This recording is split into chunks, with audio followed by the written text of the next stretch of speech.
여러분 안녕하십니까? 서울 강남 3구를 시작으로 소위 마용성 지역까지 더 비싼 아파트 값이 더 많이 올랐는데요. 무리한 대출과 묻지마 매수까지 이어지며 상승세가 더 격해지자 정부가 대책을 내놨습니다. 내일부터 당장 수도권에선 주택담보대출을 6억 원 넘게 받을 수 없습니다. 고가 아파트에 대한 이른바 영끌 수요엔 곧바로 타격이 있을 걸로 보입니다. 첫 소식 김민형 기자가 보도합니다. 서울 서초구 레미안 원베일리 아파트. 지난 3월 한 30대가 84제곱미터 아파트를 무려 59억 원에 사들였습니다.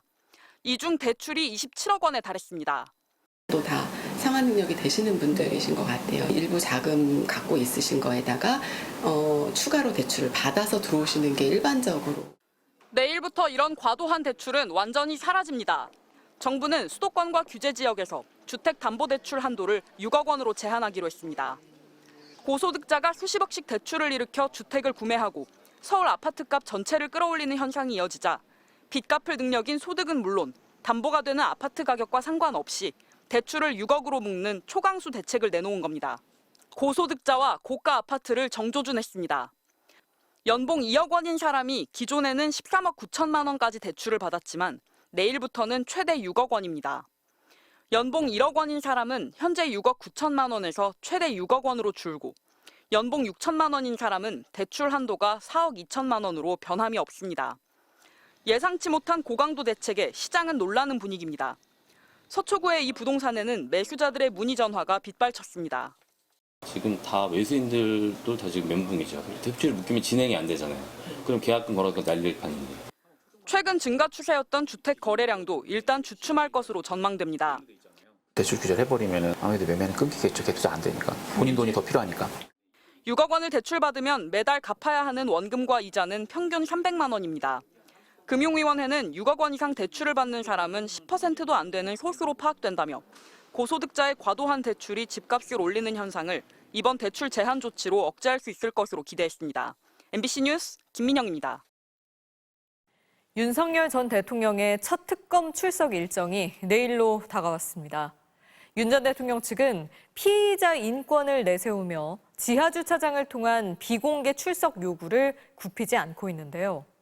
특검은 계엄 사태의 피해자는 전 국민이고 수사 과정에 대한 알 권리는 피해자의 인권과 직결되는 문제라고 일축했습니다.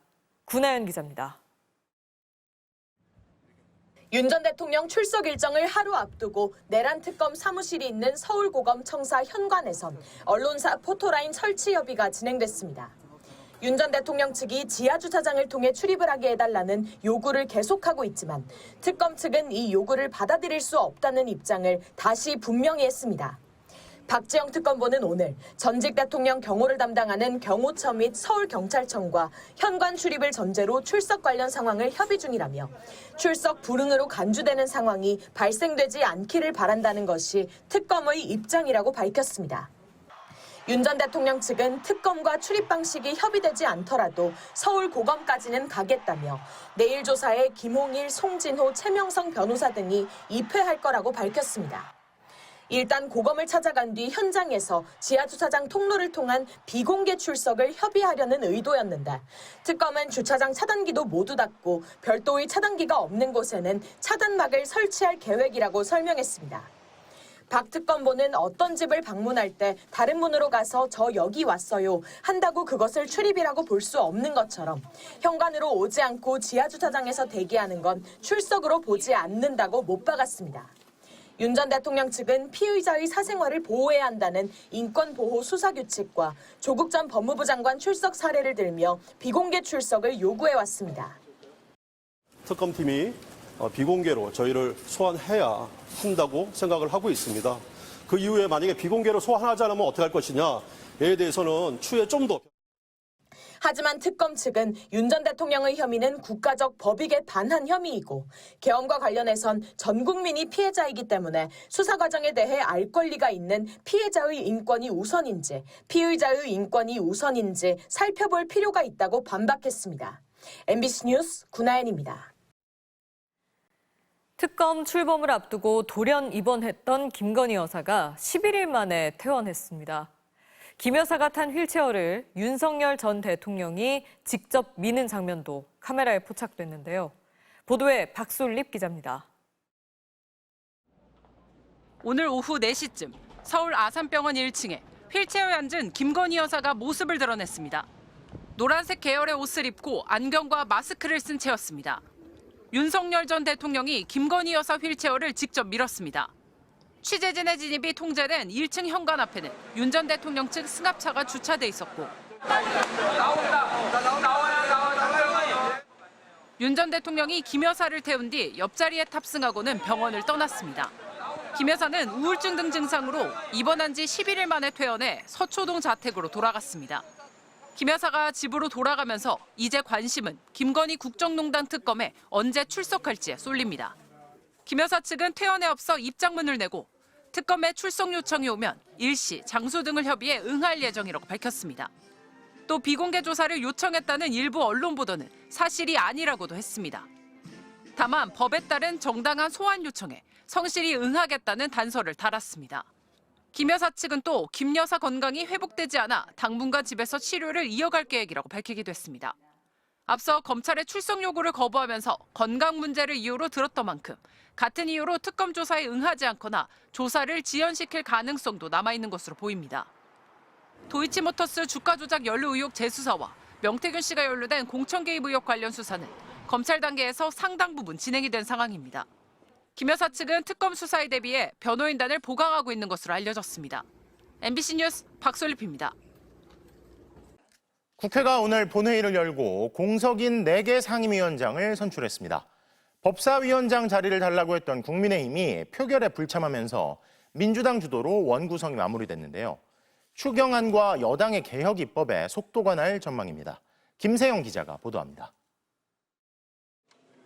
본회의 시작에 맞춰 회의장 안으로 입장했던 국민의힘 의원들이 자리에 항의 피켓을 붙인 뒤 곧바로 퇴장합니다.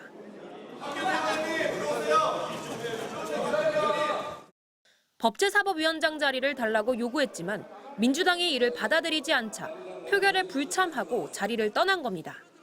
국민의힘 없이 표결을 진행한 국회는 공석인 4개 상임위원장을 선출했습니다. 예결위원장의 한병도, 법제사법위원장의 이춘석, 문화체육관광위원장의 김교흥, 운영위원장의 김병기 의원이 각각 선출됐습니다. 총 투표수 171표 중 166표를 얻은 이춘석 의원이 법제사법위원장에 당선되었음을 선포합니다. 신임 예결위원장과 법사위원장은 각각 추경안 심사와 개혁 입법에 매진하겠다고 밝혔습니다. 당장 정부가 제출한 추가 경정 예산안을 신속하게 심의하고 확정해서 민생 안정과 경기 진작에 마중물을 마련하는 데 힘을 모아야 합니다. 저는 법사위가 싸우는 게 맞다고 생각합니다. 근데 이제는 정쟁을 위해서 싸우는 것이 아니라 어렵고 힘든 국민들의 민생을, 삶을 위해서. 국민의힘은 강하게 반발했습니다.